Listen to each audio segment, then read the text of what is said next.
Just let it go. She's your sister, my mom said after she stole from me. I pressed charges anyway. 2 days later, she showed up crying and begging me to drop the case. I stood at my front door, staring at the security camera footage on my phone. My sister, Melissa, was outside. Crying. I didn't let her in. Not yet. 2 days ago, I filed charges against her for theft. Not for something petty, not for something I could just let go, like my mother wanted. No, this time was different. This time, she stole something that actually mattered, something she had no right to take. I had spent my whole life watching Melissa get away with everything. She was the golden child, the one who could do no wrong. She lied, manipulated, and stole her way through life, always finding someone to clean up her mess. And our mother? She always defended her. Always made excuses. She's family, my mom would say, no matter what Melissa did. But this time, I wasn't going to let her get away with it. I pressed play on the footage, watching as my sister paced in front of my door, wiping at her tears. She looked disheveled, her hair a mess, her clothes wrinkled. She looked desperate. Good. I finally opened the door, leaning against the frame. What do you want, Melissa? She gasped as if she hadn't expected me to actually answer. James, please, she sobbed. You can't do this. You can't let them take me to jail. I wasn't thinking. I scoffed. Oh, you were thinking. You just didn't think you'd get caught. Her lip trembled, and for a second, I saw the gears turning in her head, trying to find the right angle to play. But I wasn't falling for it this time. Not after everything. This time, she was going to face the consequences. And I was going to make sure everyone saw who she really was. Melissa took a shaky breath, her hands clasped together like she was about to start praying. James, please. You're my brother. We've always looked out for each other. I laughed. A sharp, bitter sound. Is that what you think? That I've always looked out for you? I shook my head. No, Melissa. I've always cleaned up after you. There's a difference. Her eyes darted to the side, like she was searching for another way out. She always did this, talked her way out of trouble, made people feel sorry for her. But not this time. I swear I wasn't trying to hurt you, she continued. I was desperate, James. You don't understand how hard things have been for me lately. I cut her off. Oh, I understand just fine. You've been spending money like it's never going to run out. New clothes, new furniture, weekend trips to God knows where. You live like nothing ever touches you. And when the money ran out, I gestured toward myself. You stole from me. Again. She flinched at that word. Stole. Because that's what it was. James, I was going to pay you back, she whispered, her voice barely above a breath. I scoffed. With what? More lies? More excuses? She bit her lip. I could see the wheels turning in her head. She was looking for an opening, a weakness. But she wouldn't find one. Not this time. Behind her, the street was quiet. No one was around to witness this little performance she was putting on. And that's what it was, a performance. Mom said you'd do this, she finally said, trying a new angle. She said you'd overreact, that you'd try to ruin my life over one little mistake. I clenched my jaw. Of course, Mom defended her. What exactly did you tell her? I asked. Melissa wiped at her eyes, hesitating. Just that. I borrowed something from you, and you freaked out. That you wouldn't listen to reason. I nodded slowly, already expecting that. Right. So you didn't tell her that you stole from me, then lied about it, then tried to cover your tracks before I found out? Her face paled. You didn't tell her that I have proof? I continued. Her breath hitched. I reached into my pocket and pulled out my phone, scrolling until I found what I was looking for. Then I turned the screen toward her. Her own messages. Her own words. Evidence. I saw the moment it hit her, the exact second she realized she wasn't going to talk her way out of this. I had her. And she knew it. Melissa stared at the screen, her face draining of color.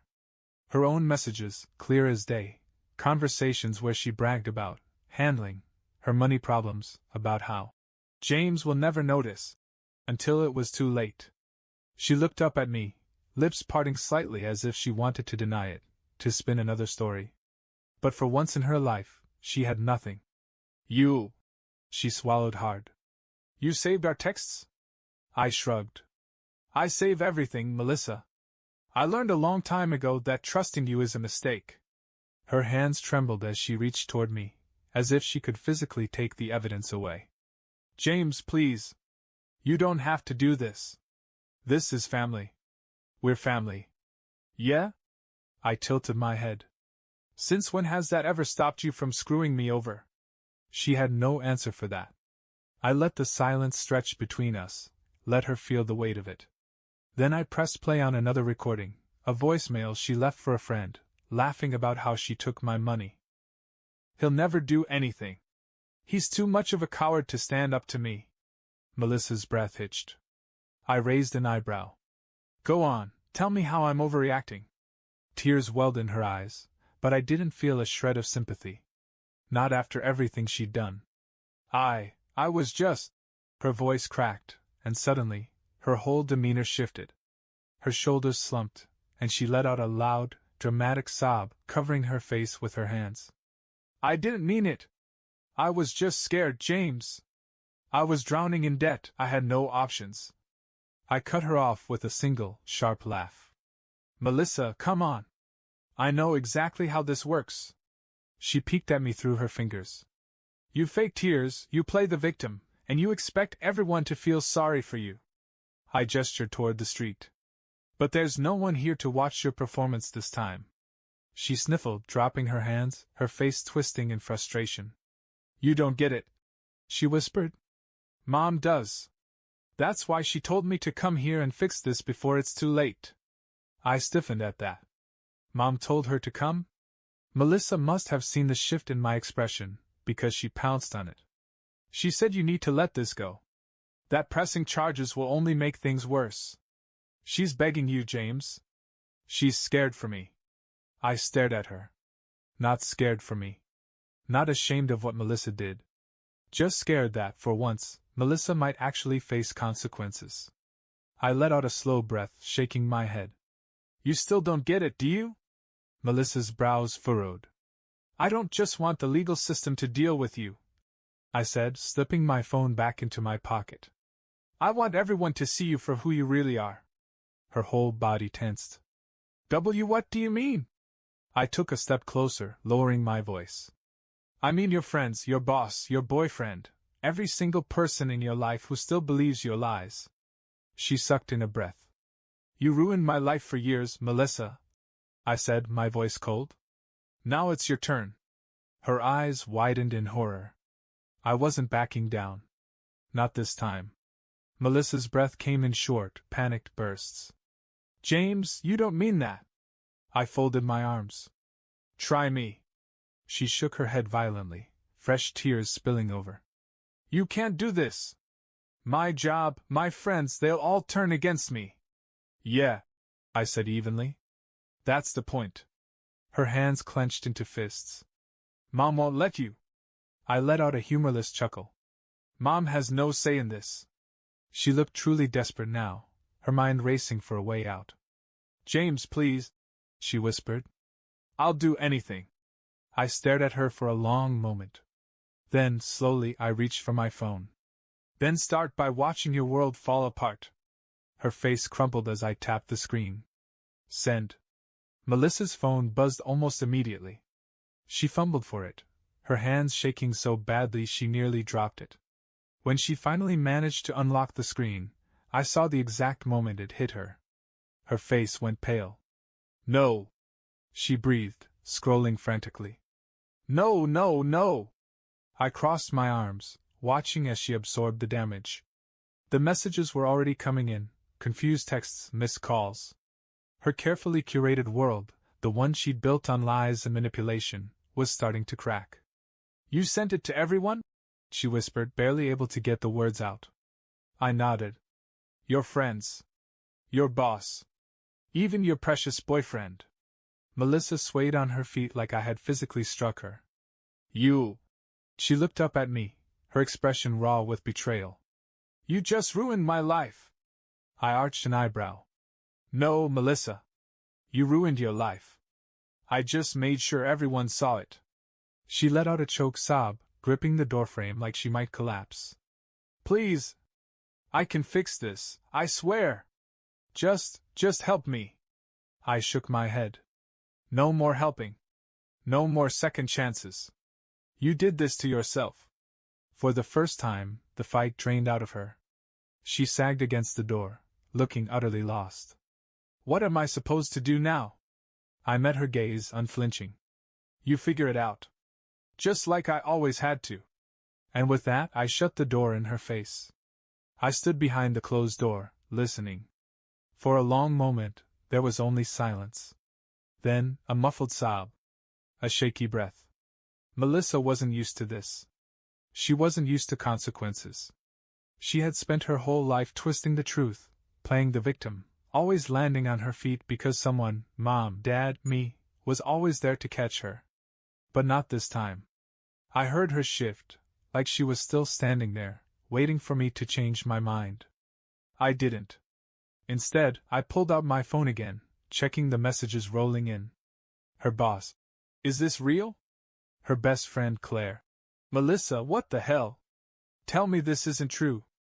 Her boyfriend Jake. Call me. Now.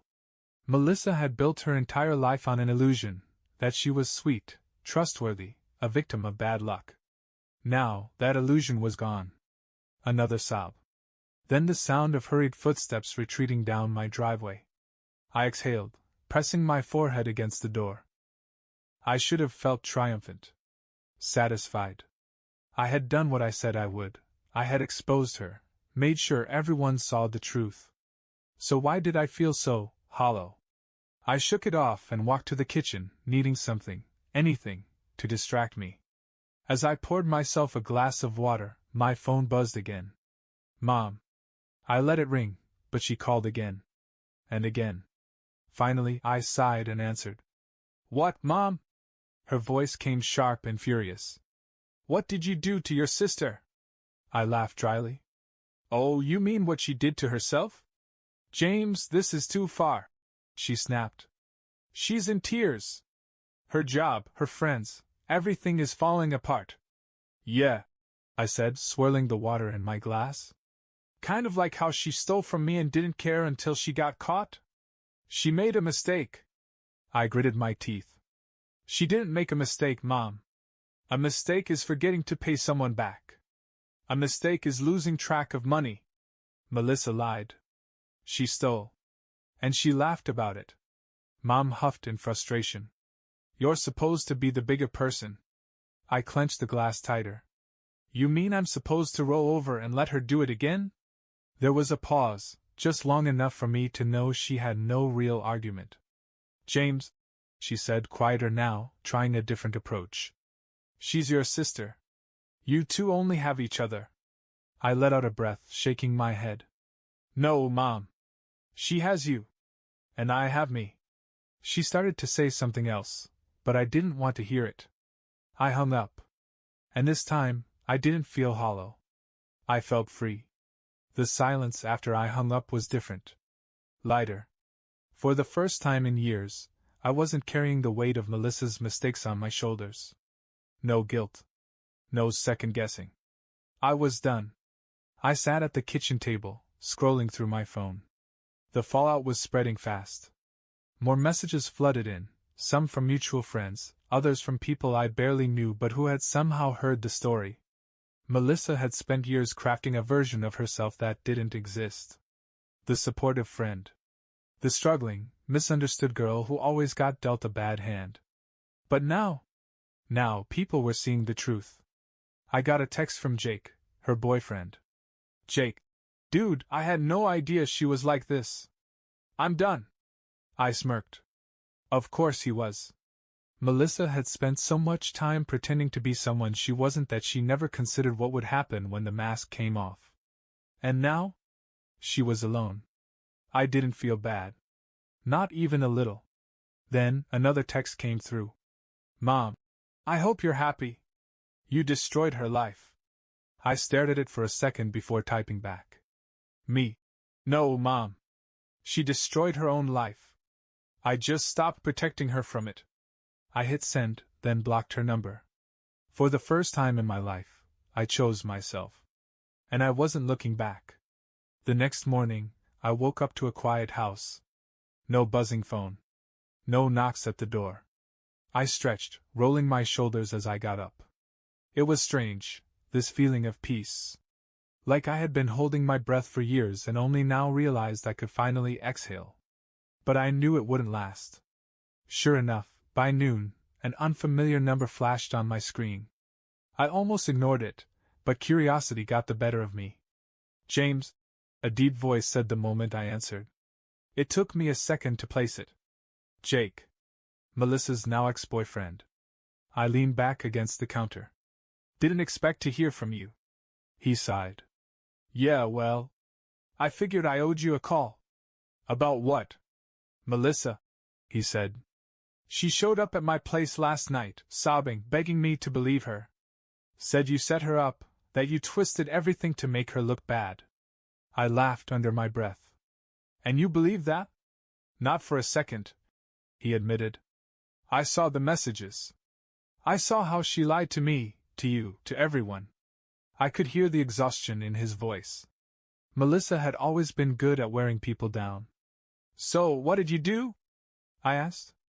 I told her to leave, he said. But not before she admitted something interesting. I frowned. Which was? Jake hesitated, then said, Your mom knew about the theft before you did. A cold chill ran down my spine. What? Melissa told her weeks ago, Jake continued. She panicked when she realized she might get caught, so she went to your mom first. And your mom told her to stay quiet. That you'd never press charges if you found out. I gripped the counter, my knuckles turning white. Of course. It wasn't just about Melissa anymore. Mom knew. Mom knew and still had the nerve to call me cruel for holding Melissa accountable. I let out a slow breath, forcing the anger down. Thanks for telling me. Yeah, Jake said. And for what it's worth. I'm sorry. I didn't know she was like this. Join the club, I muttered. He let out a humorless chuckle. Take care of yourself, James. You too. I hung up, staring at the wall for a long moment. Then I did something I should have done years ago. I blocked both of them. Melissa. Mom. For good. And just like that, the last chain broke. Blocking them should have been the end of it. For the first time in my life, I wasn't at their beck and call. I wasn't the one scrambling to fix Melissa's messes or enduring Mom's guilt trips. I was free. But of course, freedom wasn't something they were willing to give me that easily. The next afternoon, I heard a knock at the door. I already knew who it was before I even checked the peephole. Mom. I debated ignoring it, letting her stand out there and stew in whatever self-righteous speech she had prepared. But then I thought about what Jake had told me. How she had known all along. No. I wasn't going to hide in my own home. I yanked the door open and leaned against the frame. What do you want, Mom? She looked haggard. Like she hadn't slept. But I didn't feel an ounce of sympathy. We need to talk, she said, her voice tight. No, you need to talk, I corrected. I need you to explain why you let Melissa steal from me and thought I wouldn't find out. She blinked rapidly, taken off guard. James, I folded my arms. No more excuses. No more she's your sister. Just tell me why. She let out a slow breath, gripping the strap of her purse like it was the only thing keeping her steady. Because I didn't want to lose her, she finally admitted. I frowned. What? She looked away, embarrassed. Melissa's not like you. She's fragile. If I didn't defend her, she'd have no one. I scoffed. So you threw me under the bus instead? You knew she stole from me, and you just let it happen? Mom flinched but didn't deny it. I thought you'd understand. I thought you'd forgive her. Yeah, I said bitterly. Because that's what I always did, right? She didn't answer. You know what's funny? I let out a humorless chuckle. I spent years thinking Melissa was the problem. But now I see it. It was you. You let her become this. You let her believe she could do whatever she wanted because you were always there to shield her from the consequences. Mom's face crumpled. James, please. I shook my head. No. I'm done, Mom. Done with both of you. I'm not your backup plan. I'm not your safety net. And I am not Melissa's keeper. Tears welled in her eyes, but I didn't care. Go home, I said. Melissa's your problem now. She opened her mouth like she wanted to argue, but she must have seen something in my face, a finality she couldn't change. Her shoulders slumped. And then, finally, she turned and walked away. I shut the door behind her, locking it. And this time, when the silence settled over the house, it felt permanent. Like peace. Like freedom. A week passed. A week without texts, without phone calls, without unexpected knocks at my door. A week of peace. At first, I kept waiting for something, some last-ditch effort from Mom or Melissa. A dramatic plea, a guilt-ridden message, some ridiculous excuse for why I should take them back. But it never came. And I realized something. They only fought for me when they thought they could control me. The second they realized they couldn't, they let me go. I wasn't devastated. If anything, I felt relieved. Lighter. Like I had finally stepped out of a shadow I had been trapped in for years. Then, out of the blue, I got a text. Aunt Laura, hey, just checking in. Haven't heard from you. Are you okay? I stared at the screen for a moment before replying. Me, yeah? I'm good. And for the first time in my life. I meant it.